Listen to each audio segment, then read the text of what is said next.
Thank you for a very flattering intro. Thank you to TEDx for hosting me, and thank you all for coming through today on a Saturday afternoon.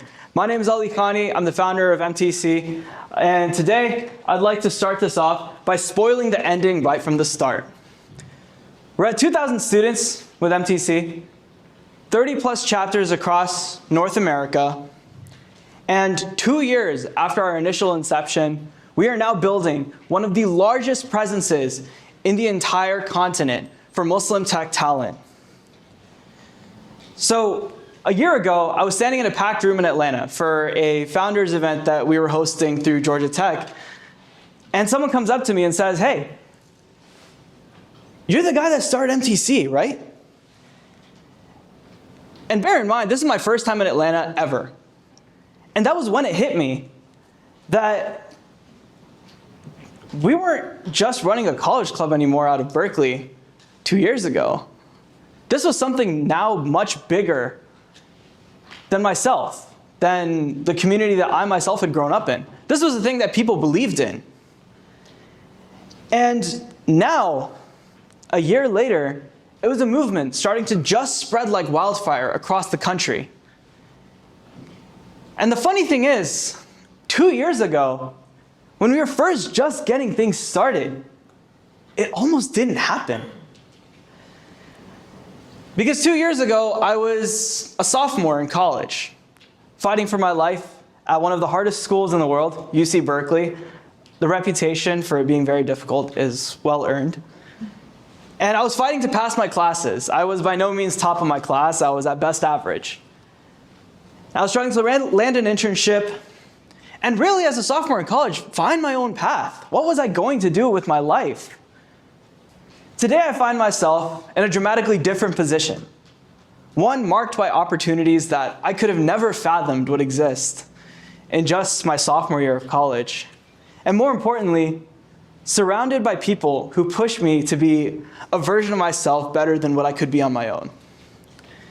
MTC today exists as the largest ecosystem for young Muslim tech talent in North America. We bring people together to collaborate on solving real-world problems, on teaching tech to youth, creating things that would otherwise be gate-kept, make them accessible, and accelerate people's career growths. And so today I'd like to share with you that story of how we had started MTC, and really the 3 principles that had guided me in that entire fight for those past 2 years. And it was really simple. To 1, take that leap of faith. 2, to use that unique edge that I had, an intersection of many talents. And 3, to just quit on quitting. There was no room for failure. There was no room to give up. I had to stay in the fight. And so on that first note was taking that jump. When I first came into Berkeley, I thought I'd figure the classic track, the stuff I'd read on Reddit, online, that you come to Berkeley, you do well in your classes, you grind for an internship, you get that Google internship, and you graduate with a fat paycheck. It was pretty clear cut. And for everyone I was around, it seemed to be the one path forward. But then sophomore year, something different changed. I started teaching. And I was a TA for Berkeley's data structures course, CS61B. And for those of you in Berkeley, it's notoriously known as one of the hardest classes for undergrads in the school, in the country. And it has over 1,800 students enrolled a single semester. That semester that I started teaching, there were 90 people on course staff. And I wondered to myself, how do you run such a tight ship when it's a course of that size? How do you effectively teach? And at the same time, I was also working on something small, which was a small tech committee under our school's MSA, the Muslim Student Association, with a simple goal. Could we get heads in a room to come together and maybe build technical projects that could solve a problem in the community? So the first project we had worked on was a small website for a local cemetery. And we wanted to build a virtual site map so people could look up where their loved ones were buried. We could have features like information on burial services, the cost of funeral services, maybe like scholarly information on, how, like, what prayers to make, and a lot of just very general information. But that site was the spark of something much bigger, what would become MTC. Simple, but impactful. Because then we started asking ourselves the question of, if we could get heads in a room to build something like this, could we also do more? Could we get more heads in a room? And more importantly, could we get those people to go also do something impactful? Could we maybe teach kids how to code? Could we bring in alumni to share their insights on industry? And at the very start, when we were trying to figure out, could we create a space where people could build and learn and lead together? At first, it seemed like just a college club. And on paper, that's exactly what it was. It was a club just getting started off in Berkeley. But to me, it was something different. It was something bigger. Because I refused to believe that it was just a club. This could be the engine for a future that didn't yet exist, but we were just on the verge of reaching. And so that, for me, was where I took that leap of faith. Not by dropping out, but rather by shifting my priority. I spent the remaining time of my college, the next 2 years, perfecting that model, where we did 3 things and we did them really well. 1 was projects, 1 was education, and 1 was professional development. And if we could do those 3 things really, really well, then we could build good processes internally. We could connect with the broader audience, not just of students, but of alumni, of professionals, of founders, of investors. Could we get every head in a room? And so those next 2 years were marked by onboarding new universities into the MTC network. Instead of going to class, I was hopping on call with people across the United States, figuring out how do we get this thing launched in a completely different part of the country. The cost, obviously, was clear. I wasn't topping my CS classes, and as semesters went on, I was barely scraping by on my degree. But the trade-off was clear. That I believed that I was building something that only I was well suited to build. Because I was in the right place and in the right time. And so if I didn't make this real, then who else would? And so this comes to this next part of using your edge. For me, I was not the best coder in my class, but I did have other skills that other engineers typically wouldn't have, or perhaps wouldn't even value, which was writing, speaking, marketing, running an organization. Even in high school, this was a trend. In my early years of high school, under a pseudonym, I wrote on this website called Quora, where I would write about all sorts of different things. Maybe it was science, maybe it was philosophy, maybe it was random creative stories. And a year after writing, I'd racked up 6 million views, and I was so young that I didn't even realize what that actually meant, or the significance of that, until years later. I was just doing it for the love of the game. And yet, the takeaway I got from that was it taught me how to tell stories. It taught me how to communicate clearly, how to build a personal brand from scratch, and more importantly, create a persona that people could believe in. And next, another random path I had taken in high school was Science Olympiad. And not so the actual science competition part of it, but rather running the team itself. Because it taught me how to scale an organization. We went from a team where no one would show up, not even the officers, to a team that was this 40-person machine going to states every single year and medaling. And that required building systems that were just better than myself. I couldn't be the only good player on the team. We needed to bring the whole team up. And so by the time I was in Berkeley, TAing again for that data structures course, I had taken those experiences with me, and I was thinking, okay, I understand how this organization runs. Why is it so effective? What are they doing that makes it work at scale?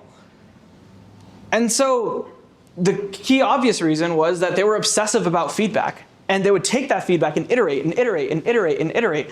That if someone said one thing negative, we immediately all get heads in a room and we say, how do we fix this thing and make it better? And that was the obsession that led to the success of scale.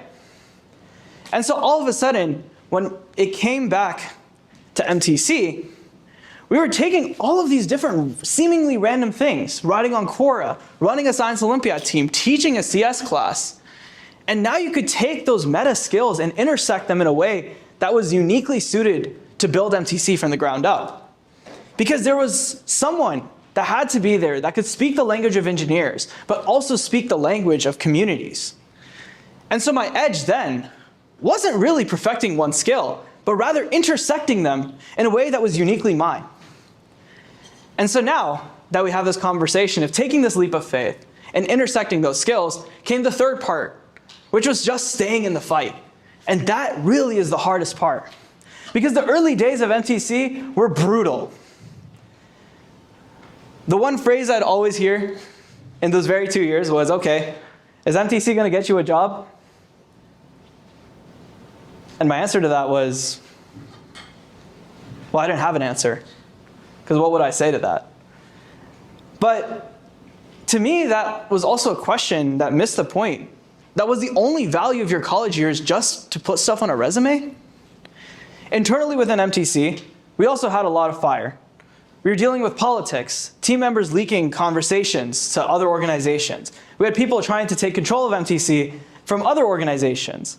And externally at the same time, we also had to validate everything we were doing. There was no one that had done it before. And so everything we were doing was purely an experiment. We had to validate if we could even grow these chapters. When we started off in Berkeley, it was the right conditions. Big public school, big tech culture, based in the Bay Area. But what if you took this to the Midwest, where no one cares about tech, and there's all of a sudden you're looking at a very smaller school, and maybe the population's tiny? Is that chapter still going to work? And at the same time, you have to also figure out the programs. Are you putting on good programs? Is the quality of the projects really up to par with what we believe we're good at? And more importantly, the events we're hosting, do they even have good turnout?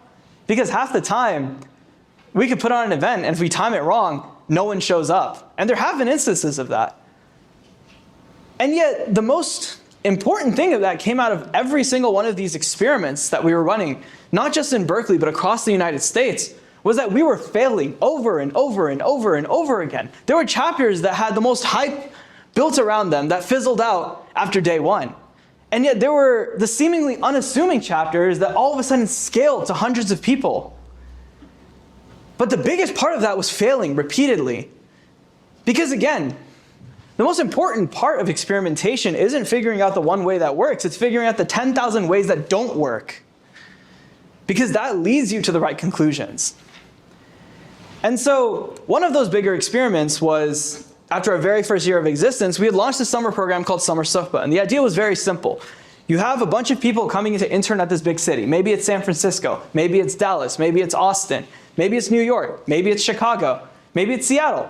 And could we tackle every single one of these cities and have like interns get together, build a community, also like be able to intermingle and cross-pollinate across different companies? And so it was a very ambitious project. And to be honest, after 2 weeks, it fizzled out. No one was showing up to anything. No one was running anything. From an operational perspective, it was a disaster. But the one secret thing that came out of it was all of a sudden, a lot more people had heard about us. And so now I was getting DMs on Instagram or LinkedIn from as far as Ohio and Michigan and Atlanta and the East Coast saying, hey, I stumbled across this page called MTC Berkeley. And what you guys are doing are really cool. We want to bring that out here. And all of a sudden, all of those failed experiments started making a lot more sense. That we could take this thing that we built, and now we could run it at all sorts of different localities. And so all of a sudden, over that summer, we went from 5 at the very start of summer to 15 chapters by the end of summer. And by the end of the next fall, 30. And also in that fall, we were starting to take bigger and bigger and bigger risks. We said, could we get Google and Tesla and PlayStation out to Berkeley to recruit from MTC chapters? Because everyone was telling us, there's no way you could do it. And that was exactly why I wanted to do it. I said, okay, if you're telling me no, then I'd have to do it now. And so we went and did it. And by the end of the next spring, aka this past spring, we said, okay, we have all these people graduating from these different schools. We've got alumni now. And we've got people going into industry. So could we maybe start taking over the regional level? Could we launch a regional org in the Bay Area? And then people came up to us and said, hey, we want to set this up in Seattle. We want to maybe get something going in Dallas. We want to get something in New York. And so now we have so many things in the works. But really, all of it came down to experimentation. And a big part of that experimentation was refusing to quit. And so an interesting thing that I always like to think of is this one passage in the start of Peter Thiel's 0 to 1, where he talks about what the future is. And the future really, as he describes it, is grounded in what today's world looks like and a change that comes later. Now, if that change comes 10 years later, that means the future is 10 years away. If that change happens 100 years later, then that means that the future is a whole 100 years away. And so the job of a founder then is to pull that future in. See what problems exist in today's world and make that change happen as soon as possible. Because that's what founders do. We pull the future closer. And so if you're someone who's different, who's doing weird things that don't really make sense just yet, good. Because the future won't be built by people who play it safe. It will be built by people who take that jump, who use their edge, and stay in the fight. So I'll leave you with this. What kind of future do you see? And what are you willing to risk to bring that closer? Thank you.